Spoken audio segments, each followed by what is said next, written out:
आइए हम शामिल तुरंतमो यानी नीति वचन की पुस्तक अध्याय 3 के 5 और 6 पदों को बहुत ध्यान से पढ़ें और उन पर मनन करें।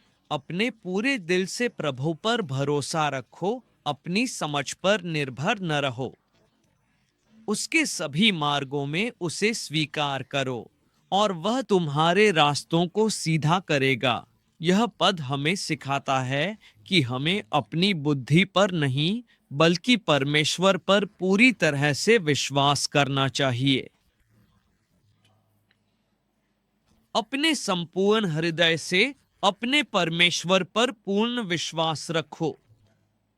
हाँ, यह कहा गया है कि हमें उस पर पूरा विश्वास रखना चाहिए, जैसा कि पवित्र ग्रंथों में भी स्पष्ट रूप से कहा गया है।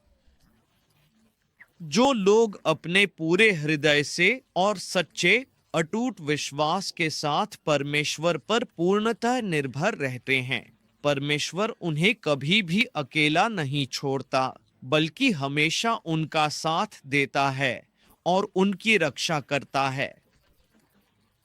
दूसरी महत्वपूर्ण बात यह है कि अपनी खुद की सीमित समझ और व्यक्तिगत धारणाओं पर कभी भी पूरी तरह से भरोसा मत करो। पवित्र बाइबल स्पष्ट रूप से कहती है कि चाहे तुम्हारी शिक्षा कितनी भी उच्च और विस्तृत क्यों न हो, तुम्हारा अनुभव कितना भी विशाल और गहरा क्यों न हो, तुम्हारा परिवार कितना भी प्रतिष्ठित और समृद्ध क्यों न हो, तुम्हारी बुद्धि कितनी भी तेज और कुशाग्र क्यों न हो, परमेश्वर के लिए यह सब कुछ भी मायने नहीं रखता। यह सब उसके सामने नगण्य है। हमारे महान भविष्यवक्ता ने भी यह अत्यंत महत्वपूर्ण बात कही है कि यह बहुत ही आवश्यक है। चाहे कोई व्यक्ति कितना भी महान, शक्तिशाली या प्रभावशाली क्यों न हो, परमेश्वर केवल उसी व्यक्ति को अपना असीम आशीर्वाद प्रदान करता है जो पूरी तरह से उस पर निर्भर रहता है और उसकी इच्छाओं का पालन करता है।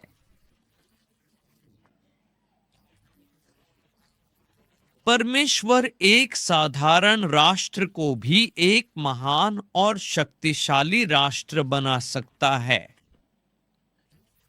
वह एक साधारण व्यक्ति को भी एक बहुत ही शक्तिशाली लोगों का समूह बना सकता है। यह अद्भुत वादा हमें तभी मिलेगा जब हम पूरी तरह से और पूरे मन से परमेश्वर पर निर्भर रहेंगे। हमारे अपने प्रयास करना बिल्कुल भी गलत नहीं है, लेकिन अगर हम अपने भविष्यवक्ता के अनुसार और परमेश्वर के साथ सही तालमेल में नहीं हैं, अगर हम सच्चे और अटूट विश्वास के साथ परमेश्वर पर पूरी तरह से भरोसा नहीं करते, तो परमेश्वर अपनी बात को पूरा नहीं करेगा। जैसे कोई कॉफी बनाता है, पहले पानी में कॉफी डालकर उसे अच्छी तरह से उबालता है, फिर उसे पीने के लिए थोड़ा इंतजार करना पड़ता है। वैसे ही हमें भी कभी-कभी धैर्य रखना पड़ता है और सही समय का इंतजार करना पड़ता है। अगर हम परमेश्वर की योजनाओं, उसके पवित्र वचन और उसकी इच्छा के अनुसार नहीं चलते, तो वह वादा हमारे जीवन में कभी भी पूरा नहीं होगा। हालेलुया! हमें इस वादे को दृढ़ता से थामे रहकर आगे बढ़ना चाहिए। परमेश्वर ने जो वादा किया है, उसे मजबूती से पकड़कर हमें अपने जीवन में आगे बढ़ना है। मुझे बाइबल की एक किताब बहुत पसंद है, इब्रियों का पत्र, उसका 11वां अध्याय। इस अध्याय में कई नायक और नायिकाएं हैं जिन्होंने अटूट विश्वास के साथ अपना जीवन जिया। बाइबल के इतिहास में ऐसे कई लोग हैं जिनके नाम रास्ते में खो गए, लेकिन अब्राहम के साथ साथ परमेश्वर ने उसकी पत्नी को भी बुलाया। क्यों? अगर अब्राहम को बुलाया गया तो उसकी पत्नी को भी बुलाना जरूरी था। ऐसे ही कई लोग अब्राहम के साथ यात्रा पर निकले, लेकिन उस यात्रा के दौरान कई समस्याएं आईं। अब्राहम के सेवकों और उसके भतीजे लूत के सेवकों के बीच झगड़ा हुआ, जिससे एक स्थिति उत्पन्न हो गई। वे दोनों बैठकर बात करने लगे। तब अब्राहम ने कहा, अगर तुम दाईं ओर जाओगे तो मैं बाईं ओर जाऊंगा, अगर तुम पूर्व की ओर जाओगे तो मैं पश्चिम की ओर जाऊंगा। जब कोई परमेश्वर के वादे पर विश्वास करता है तो उसे क्या करना चाहिए? अब्राहम ने यही किया। उसने लूत से कहा, तुम जो दिशा चुनो मैं दूसरी दिशा में चला जाऊंगा। वह कहाँ गया? वह सदोम और अमोरा की ओर चला गया। उस समय भी जैसे आजकल एक आधुनिक शहर होता है, वैसे ही वहां एक अच्छा विकास हुआ शहर था, एक अच्छा नगर था।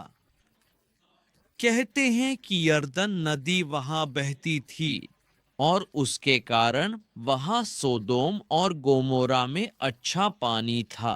एक अच्छे शहर के लिए जरूरी सब कुछ था। तो हम सोदोम और गोमोरा की ओर चलते हैं, एक विकसित शहर की ओर चलते हैं।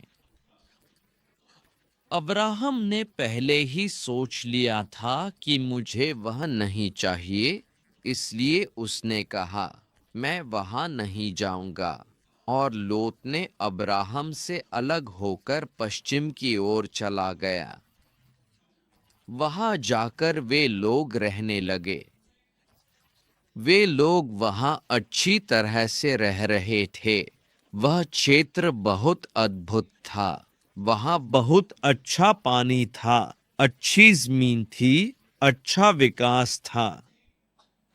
लेकिन सारा दुखी हो जाती। क्यों? क्योंकि भगवान ने बुलाया था, है ना? भगवान बुलाते हैं तो सोदोम और गोमोरा देंगे क्या? भगवान बुलाते हैं तो हमें क्या मिलेगा? हमें भगवान ने बुलाया है। लोत ने बहुत सोच समझकर अच्छी उपज देने वाली जगह चुनी। अब हमारे पास क्या बचा? अब्राहम के पास क्या बचा? जो कुछ भी गया वह गया। क्या हमारे गांव में या हमारे शहर में अच्छा विकास नहीं हुआ? लेकिन सारा ने ऐसा नहीं कहा। वह अब्राहम की बात मान गई।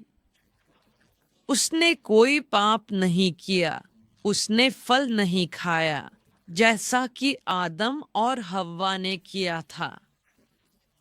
हव्वा ने कहा, चलो खा लेते हैं, और फिर अपने पति को भी दिया। दोनों ने खा लिया। कुछ दिनों तक मैं भी ऐसे ही सोचता था कि अब जाना चाहिए। कुछ दिनों तक सबको भी ऐसा ही लगता था। देखिए, कई बार भगवान ने वादा किया है, लेकिन हम बीच रास्ते में ही रुक जाते हैं। यह एक बहुत बड़ा झूठ है। कई बार देखिए, 40 सालों तक कनान देश की यात्रा में अब्राहम की संतान इस्राएल के लोग 40 सालों तक मूसा के साथ यात्रा करते रहे। वहां पहुंचना कोई बहुत बड़ी बात नहीं थी, लेकिन वहां जाकर उसे अपना बनाना, उसे एक ऊंचे स्तर तक ले जाना, उसे विकसित करना, उसे और भी बेहतर बनाना, यह एक व्यक्ति के लिए बिल्कुल भी आसान नहीं है। लोथ की तरह छोटी छोटी सौदों में समझौता कर लेना, छोटी छोटी बातों के लिए झुक जाना, छोटी छोटी बातों के लिए भगवान से दूर हो जाना, छोटी छोटी बातों में अविश्वास में पड़ जाना, छोटी छोटी बातों में भगवान से दूर हो जाना। आज कितने ही लोग ऐसे हैं जो छोटी छोटी बातों में ही समझौता कर लेते हैं। इतने लंबे समय से मैं इंतजार कर रहा हूं, इतने लंबे समय से मैं प्रार्थना कर रहा हूं, इतने लंबे समय से मैं विश्वास में हूं, लेकिन फिर भी मैं दूर होता जा रहा हूं। हर कोई जो यह वीडियो देख रहा है, आप देखिए क्या बाइबल के बारे में यह वीडियो आपको मिला या नहीं। वह छोटा बच्चा 5 रास्ते 2। भगवान के पास कई जानवर थे, फिर भी क्यों बलिदान देना पड़ा। बलिदान देने की पद्धति। अपने अविश्वास में मत चले जाइए। एक बहुत ही महत्वपूर्ण विषय है, एक बहुत ही गहरी बात है, एक बहुत ही गंभीर विषय है, एक ऐसा विषय जिस पर हमें गहराई से विचार करना चाहिए। आप पीजी ज्वाइन करें या कितनी भी बार पीजी में जाएं, कॉलेजों में वे लोग सब्जेक्ट पढ़ाते हैं, वे क्या करते हैं? समझ में आया? अगर कुछ समझ में नहीं आया तो मैं लिख लेता हूं, फिर एग्जाम में मुझे मार्क्स मिलते हैं। वैसे ही जो भी उन्होंने दिया वही सब्जेक्ट, जो भी मुझे मिला मैं उसे ले लेता हूं। यूट्यूब पर जो भी मिलता है मैं सीख लेता हूं। जो भी मिलता है भगवान का धन्यवाद करना चाहिए, सुनना चाहिए। हमें 10 लोगों को चुनना है। संगति के माध्यम से वर्तमान में भगवान हमें सिखाते हैं। भगवान का धन्यवाद करना चाहिए। वह भेड़ों की रक्षा करता है, भेड़ों को चराता है। वही भगवान हमारे पास बैठकर हमें सिखाता है। जब मैं संगति के रूप में आपके पास लाता हूं तो उस वचन को आपको सुनना चाहिए, इसमें कोई संकोच नहीं है। हालेलुया। आपकी एक ही प्रिस्क्रिप्शन आप ही हैं। मैं अपनी मां को कई बार ढूंढता हूं क्योंकि मेरी मां एक फार्मासिस्ट हैं। मेरे पिताजी भी एक फार्मासिस्ट हैं। वे डॉक्टर के पास जाते हैं। मेडिकल शॉप में जो भी बिल मिलता है वह बिल लेकर दवा खाते हैं। 3 दिन तक दवा लेते हैं। क्या करते हैं? हर दिन दर्द होता है, हर दिन दवा लेना शुरू कर देते हैं। बाद में डॉक्टर के पास जाते हैं। डॉक्टर कहते हैं अब और मत लो, एक अंग खराब हो गया है, इम्यून सिस्टम में समस्या आ गई है, इसलिए इलाज पवित्र आत्मा भगवान हमें देते हैं। कौन? वे लोग जो वचन को जानते हैं। जो नहीं जानते वे लोग बीच रास्ते में गिर जाते हैं। मैं भगवान की इच्छा देखना चाहता हूं, मैं प्रयास कर रहा हूं। यात्रा में जैसा हमने देखा, लोत को तुरंत आशीर्वाद मिला, तुरंत समझौता कर लिया, तुरंत। जहां भी जाते हैं देखते हैं घाटियां ही दिखती हैं। किसी को भी जितना दिखता है उतना ही उसका होता है। क्या हम घाटियां ही देखेंगे? हालेलुया। क्योंकि जब भगवान देने वाले हैं तब हमारी दृष्टि साधारण नहीं होनी चाहिए। हालेलुया। अगर कोई करोड़पति है तो एक दिन में उसके पास पैसे आ जाते हैं। आजकल के समय में भीख मांगने वालों के पास भी करोड़ों रुपए होते हैं। भगवान का धन्यवाद करें, आप भी करें। हालेलुया। इसलिए मेरे पास जो कुछ भी है, मेरे जीवन का हर अनुभव, हर ज्ञान और हर संसाधन, उन सब के सामने अचानक मुझे एक गहरी और अविश्वसनीय प्रेरणा मिली जिसने मेरे विचारों को एक नई दिशा दी। क्योंकि काकीनाडा में प्रत्येक महत्वपूर्ण जगह पर एसपी, अविश और अमलापुरम के अधिकारीगण अवश्य आना चाहिए। मेरे आदरणीय कलेक्टर साहब को भी यहाँ उपस्थित रहना चाहिए। कलेक्टर साहब को मेरे बिल्कुल पास ही रहना चाहिए। कुछ लोग क्या करते हैं, वे पास्टर को कर्नाटक राज्य से विशेष रूप से बुलाकर पूरे जिले को बदलने की बात कहते हैं। यदि जिले को वास्तव में बदलना है तो गड्यस के सभी सदस्य सब मिलकर एक विशाल जलसा करते हैं। सभी लोग यही सोचते हैं कि हमने तो कुछ भी नहीं किया है, हम तो प्रभु के सच्चे लोगों में से हैं। और शनिवार को हम उपवास रखते हैं, यह हमारी धार्मिक प्रथा है।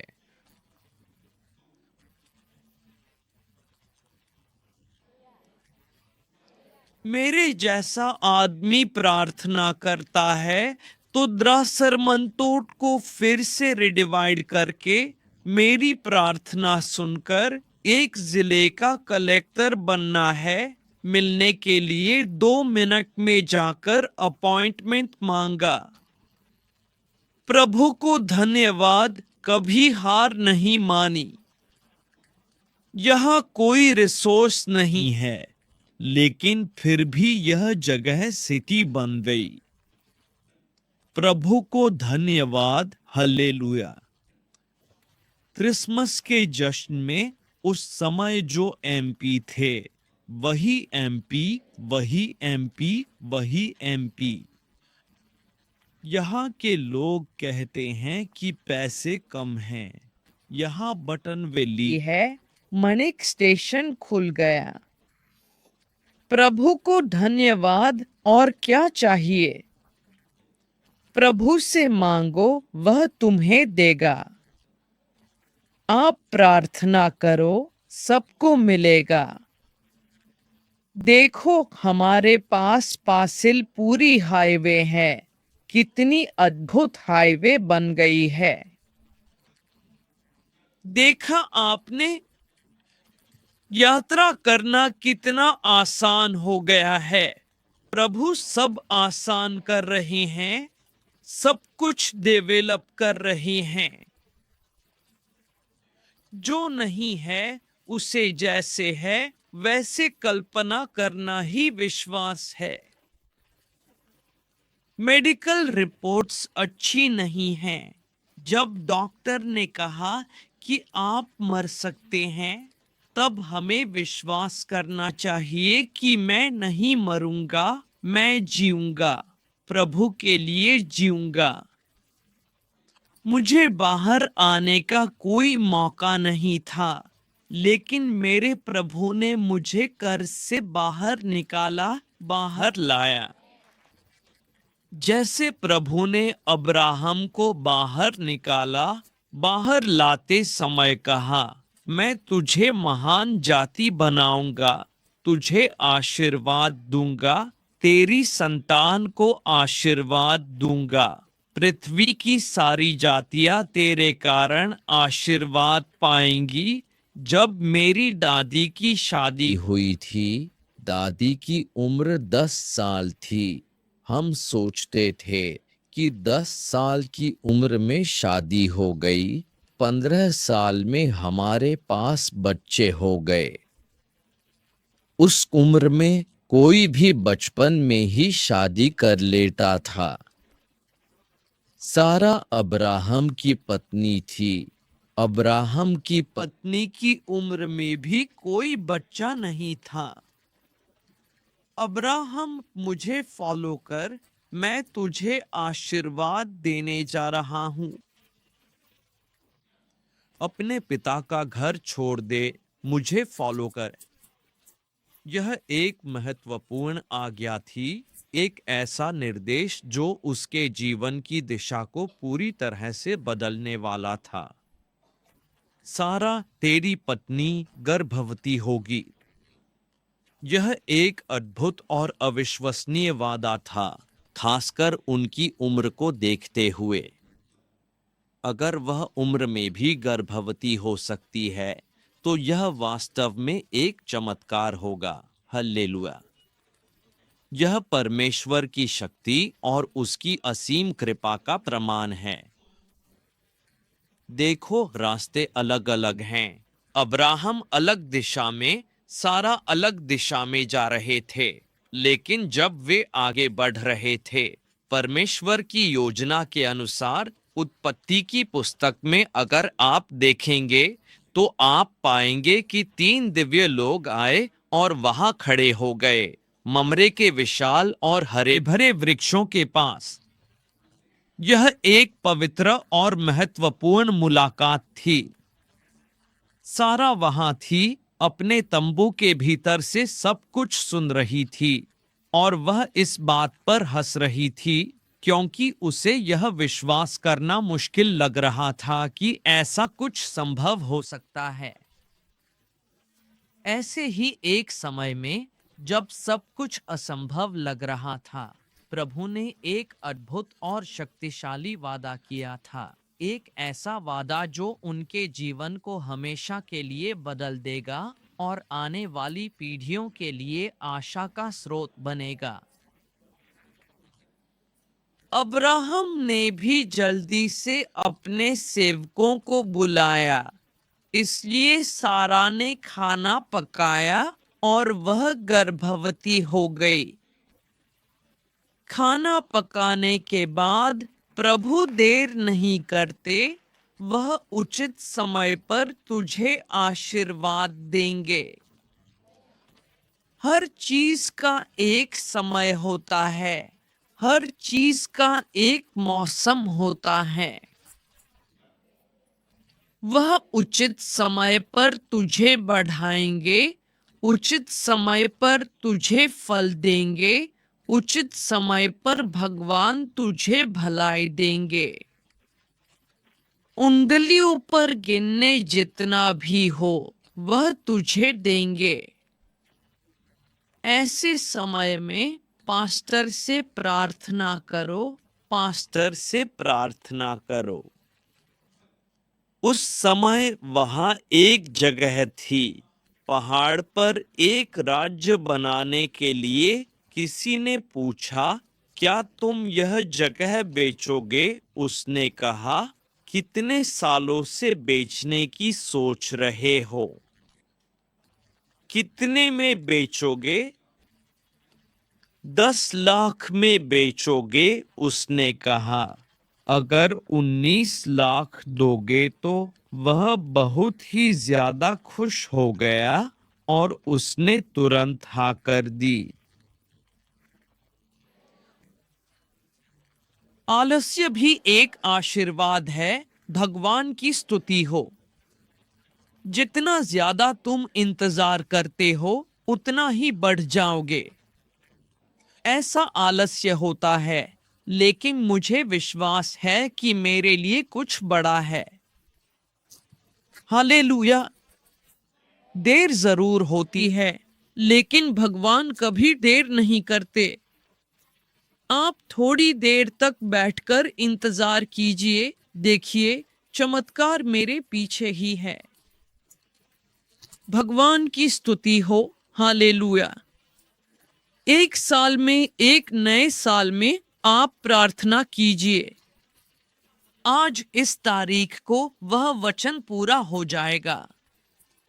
वह अब भी पूरा नहीं हुआ है, लेकिन जो वादा किया गया है वह तुम्हारे लिए, तुम्हारे परिवार के लिए, तुम्हारे बच्चों के लिए, तुम्हारे वंशजों के लिए वह जरूर आएगा, हर पीढ़ी के लिए।